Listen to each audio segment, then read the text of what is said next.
Hey everyone, welcome to the Weller channel. Today I'll show you how to fix the connection error in Epic Games. But first, we need to run a few commands. Open Start, type cmd, open it as administrator, and type ipconfig chirp flushdens.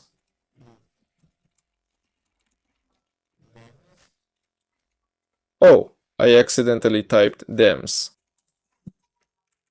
It's ipconfig flushdens.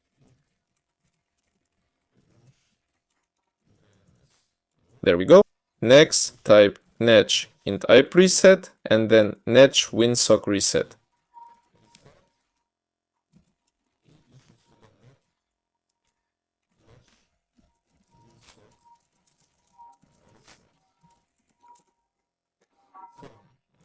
After that, we need to restart the PC and see how it works.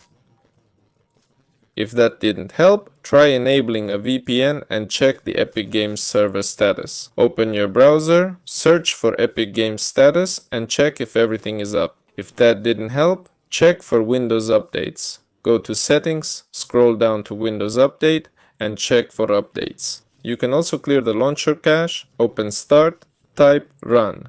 Type %local update and hit OK. Find the Epic Games folder, go to Epic Games Launcher, then saved, and delete the web cache folder. After that, restart your PC. If nothing worked, try reinstalling Epic Games. That should do it. This is Weller. See you later.